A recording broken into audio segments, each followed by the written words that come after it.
जिस नेटो के दम पर ज़ेलेंस्की रूस में जंग लड़ रहे थे, उसी नेटो ने यूक्रेन के सरेंडर का प्लान तैयार कर लिया है।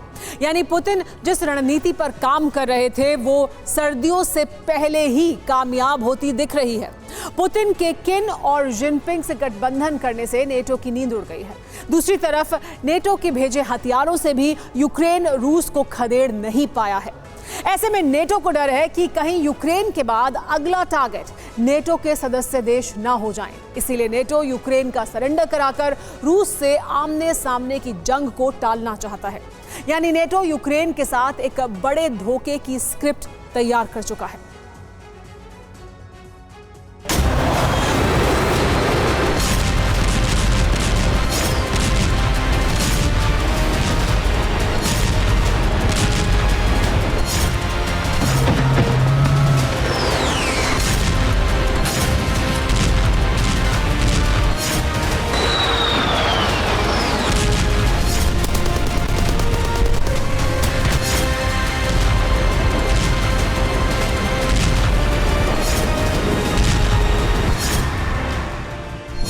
नेटो ने मानी हार, यूक्रेन का सरेंडर प्लान तैयार।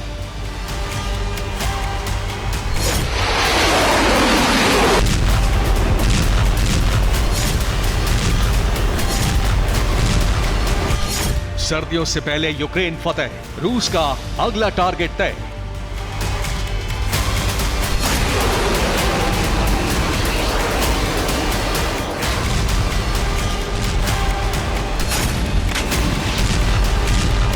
जंग के 17 महीने बाद या तो ज़ेलेंस्की देश छोड़कर भागेंगे या फिर आत्मसमर्पण करेंगे।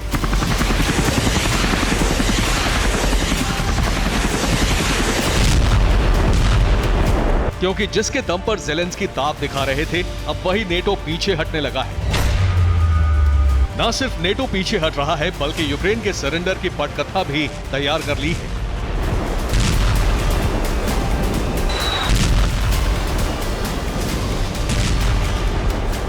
क्या यूक्रेन सरेंडर के लिए मजबूर है? क्या नेटो जंग से पीछे हटने लगा है? क्या रूस के आगे बेबस नजर आ रहा है नेटो? इन तमाम सुलगते सवालों के जवाब आपको बताएं, उससे पहले नेटो की वो विस्फोटक नसीहत आपको बताते हैं जिसने कीव में कोहराम मचा दिया है। बड़ी हैरानी की बात है कि यूक्रेन के सरेंडर के लिए नेटो ने शर्तें भी तय कर ली हैं और पूरी प्लानिंग भी बना ली है।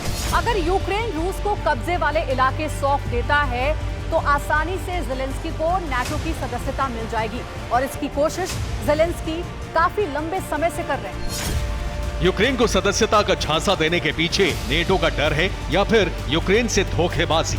क्योंकि पूरी दुनिया इस बात को जानती है कि अगर अमेरिका ज़ेलेंस्की को नहीं उकसाता तो यूक्रेन रूस में जंग की नौबत नहीं आती। युद्ध के 17 महीनों के बाद जब यूक्रेन सीरिया जैसा बनता जा रहा है, तब नेटो को जंग रोकने की याद आई है। नेटो के chief of staff Stian Jensen ने कहा है, यूक्रेन को नेटो की सदस्यता मिल सकती है अगर इसके बदले में वो रूसी कब्जे वाले इलाके उसे सौंप दे। इस तरह से दोनों देशों के बीच जंग को खत्म कराने का समझौता हो सकता है। यानी नेटो खुद यूक्रेन से कह रहा है कि उन इलाकों को रूस को सौंप दो जिन्हें बचाने के लिए यूक्रेन ने जान की बाजी लगा दी।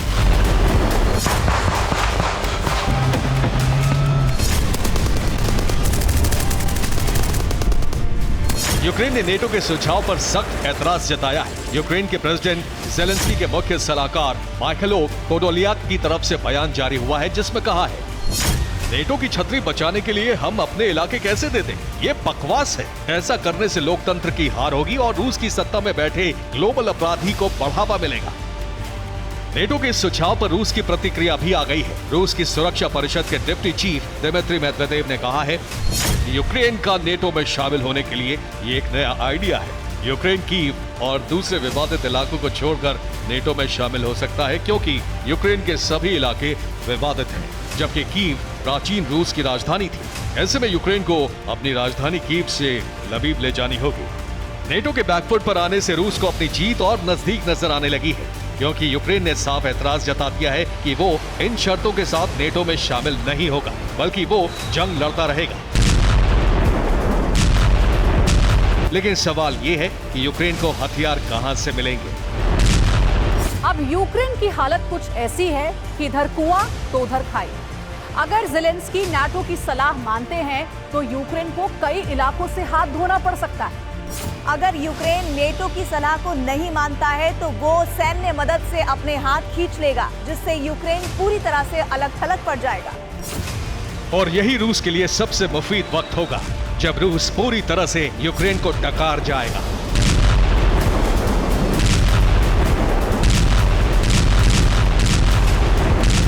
दरअसल नेटो इस बात को समझ चुका है कि यूक्रेन ज्यादा वक्त तक रूस के सामने नहीं टिक पाएगा।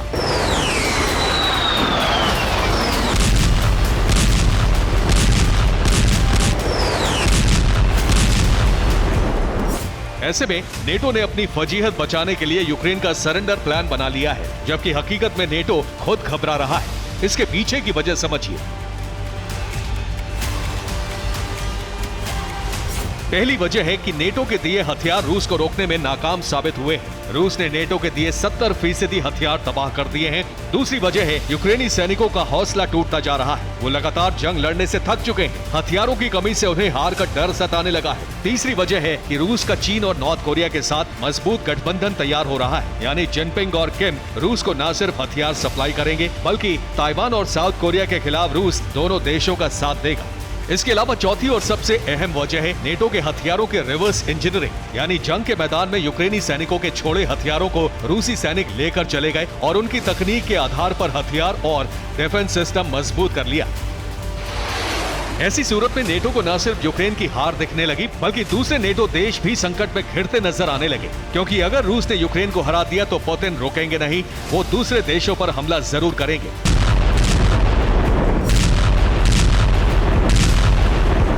पोलैंड और बाल्टिक देशों के खिलाफ तो रूस ने बड़ी तैयारी कर ली है,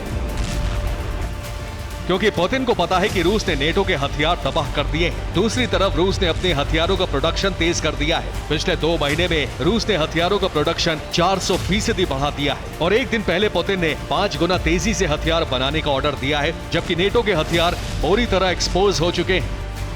खास तौर से जब से किम जोंग उन के साथ रूसी रक्षा मंत्री की तस्वीर सामने आई है, जिसमें वो नॉर्थ कोरिया के बनाए हथियार देख रहे हैं, तभी से नेटो के होश उड़े हुए हैं। दूसरी तरफ चीन से रूस के संबंध लगातार मजबूत होना भी अमेरिका के लिए एक चैलेंज है। अगले हफ्ते चीन के विदेश मंत्री मॉस्को पहुंच रहे हैं, जहां कई तरह के करार हो सकते हैं। यानी जहां रूस डिफेंस में लगातार मजबूत हो रहा है, वहीं नेटो यूक्रेन को हथियार देकर भी रूस का ज्यादा नुकसान नहीं कर पा रहा। उल्टा रूस ने यूक्रेन को नेटो से मिली टैंक बटालियन को पूरी तरह खाक कर दिया।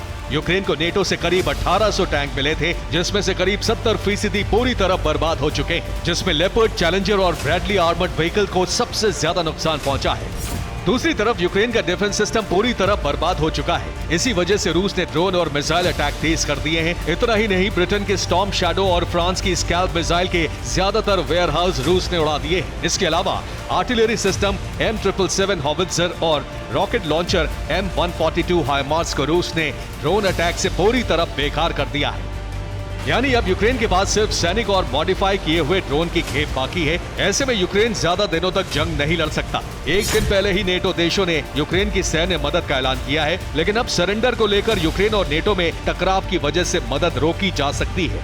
ऐसे में यूक्रेन नेटो की धोखेबाजी का शिकार होकर पूरी तरह तबाह हो सकता है, जिसके बाद इतिहास के पन्नों में सिर्फ यही लिखा जाएगा, एक था यूक्रेन।